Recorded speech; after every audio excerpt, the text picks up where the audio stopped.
Fala, meus amigos do canal Dialogando, estamos aqui de volta mais uma vez, para postar alguns vídeos, e desta vez eu quero convidar você para participar de uma caminhada.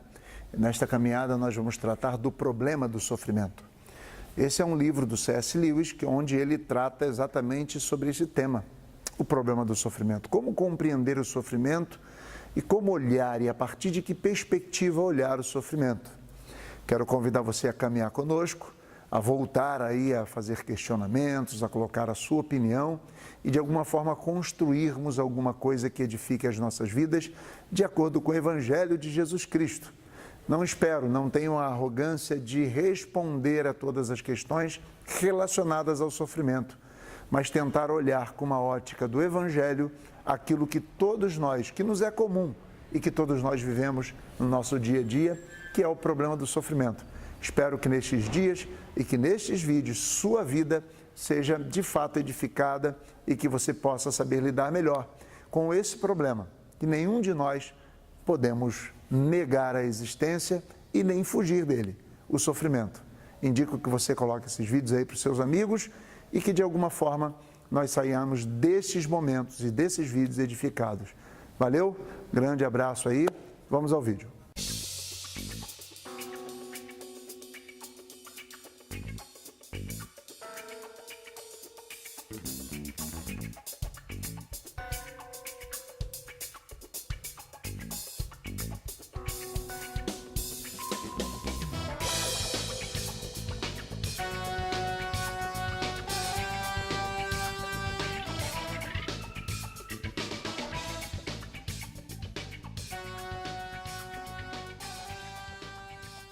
A Bíblia diz em Colossenses, no capítulo 1, a partir do versículo 13, falando a respeito de Jesus Cristo. Ele nos libertou do império das trevas e nos transportou para o reino do Filho do seu amor, no qual temos a redenção, a remissão dos pecados. Este é a imagem do Deus invisível, o primogênito de toda a criação. Pois nele foram criadas todas as coisas nos céus e sobre a terra, as visíveis e as invisíveis, sejam tronos, sejam soberanias, quer principados, quer potestades. Tudo foi criado por meio dele e para ele. Ele é antes de todas as coisas, nele tudo subsiste. Ele é a cabeça do corpo da igreja. Ele é o princípio, o primogênito de entre os mortos, para que em todas as coisas tenha primazia. Porque aprouve a Deus que nele residisse toda a plenitude, e que, havendo feito a paz pelo sangue da sua cruz, por meio dele, reconciliasse consigo mesmo todas as coisas, quer sobre a terra, quer sobre os céus. Paulo, impactado por essas palavras, impactado por essas verdades, chega a dizer no versículo 24: agora me regozijo nos meus sofrimentos por vós e preencho o que resta das aflições de Cristo na minha carne, a favor do meu corpo, que é a igreja.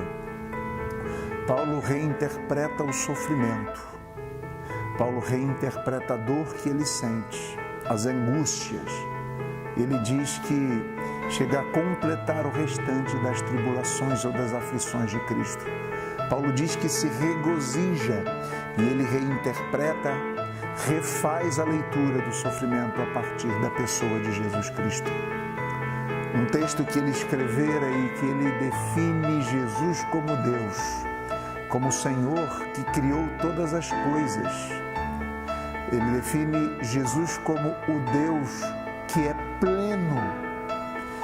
E a partir desta realidade, nós vamos perceber que Paulo reinterpreta o sofrimento. E é exatamente a partir desta perspectiva que C.S. Lewis, no seu livro O Problema do Sofrimento, na introdução, ele vai responder a um questionamento. Por que tanto sofrimento? Por que tanto sofrimento no mundo? Por que tanta dor? E ele vai dizer que a própria origem do cristianismo talvez traga luz, lance luz sobre a existência do sofrimento no mundo. E ele vai colocar para a gente que é na pessoa de Jesus Cristo, na sua singularidade e na sua existência, que temos essa luz sobre o sofrimento. C.S. Lewis vai listar para nós, no livro O Problema do Sofrimento, 3 realidades, 3 características sobre as quais todas as religiões estão baseadas. E ele vai dizer que o cristianismo tem uma 4ª característica que distingue o cristianismo de todas as outras e que também é o elemento que nós podemos, através do qual, entender o sofrimento. A primeira característica, de acordo com C.S. Lewis, é o luminoso, a experiência do luminoso, o espanto, o assombro. Heschel chama de o assombro. É a capacidade ou a incapacidade de perceber aquilo que é maior do que nós.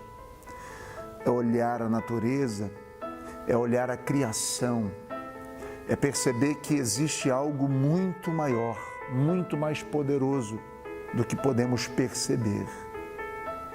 Quando nós olhamos essa característica chamado luminoso ou assombro, isso é uma característica de toda religião. O ser humano, ele olha a realidade não conseguindo perceber a grandeza da realidade, a grandeza da natureza, e não tendo respostas plausíveis para a existência de tal grandeza, ele se espanta, ele se assombra. Essa é a primeira característica da religião. A segunda característica é, na verdade, a existência da moralidade. Ou seja, devo ou não devo fazer? Certo ou errado? De alguma forma, isso está dentro de todo o ser humano. Todo ser humano.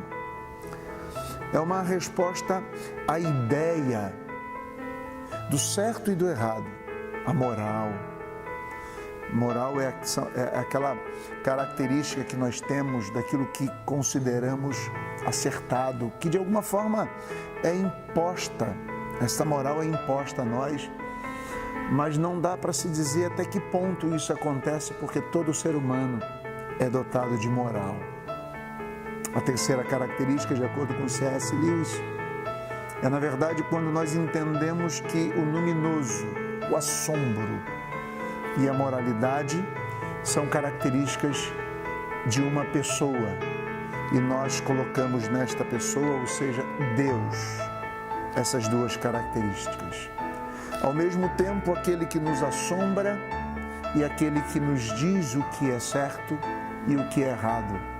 Essa é uma pessoa, Deus. As religiões, e todas as religiões, têm essas 3 características, e o cristianismo distinguiria estas religiões. E, na verdade, eu substituo a ideia de cristianismo, como diz o C.S. Lewis, para dizer a você: o Evangelho distingue o cristianismo, o Evangelho distingue a existência religiosa, falando que a pessoa de Jesus Cristo é a central na existência. Como lemos, o apóstolo Paulo olha para a pessoa de Jesus Cristo e reinterpreta o próprio sofrimento dele. Jesus Cristo é a figura central. Vemos na sua existência que o próprio apóstolo Paulo vai dizer em Filipenses, no capítulo 2, que ele deixou a sua glória, ele se humilhou, ele não teve por usurpação o ser igual a Deus, foi obediente até a morte de cruz. Vemos na sua existência, no seu sofrimento na cruz do Calvário, na sua morte, na sua dor, percebemos e reinterpretamos a nossa dor. Um Deus que deixa a sua glória para morrer por nós e sofrer por nós por amor, até porque a própria justiça precisava ser satisfeita. E o homem, no seu pecado, longe de Deus, somente Deus poderia redimir o homem do seu pecado. E então Jesus Cristo é esse Deus que nos assombra, que nos deixa perplexos, que na verdade é o doador do certo e do errado, é aquele que impõe a moralidade. É essa pessoa que morreu na cruz. E se ele morreu na cruz, quem somos nós para não sofrer? Como diz um autor, que agora me falha a memória, mas ele vai dizer, na verdade, que os nossos sofrimentos, a partir da cruz, sejam nele. Como disse Paulo, eu me alegro, eu me regozijo nas aflições por causa de Jesus Cristo. Olhando para Jesus, eu não devo perguntar por que sofro, mas eu poderia perguntar por que não sofrer. Isso não deve nos tornar passivos, mas deve nos tornar simplesmente devotos, com corações quebrantados e pessoas que reconhecem que se o Senhor dos Senhores sofreu até a morte e morte de cruz, devemos então reinterpretar o nosso sofrimento a partir dele. Uma cruz que não é o fim, porque Jesus ressuscita e a cruz passa a ser também um símbolo de vitória. Para terminar, deixo as próprias palavras de Jesus para nós, dizendo: no mundo tereis aflições, mas tende bom ânimo, porque eu venci o mundo.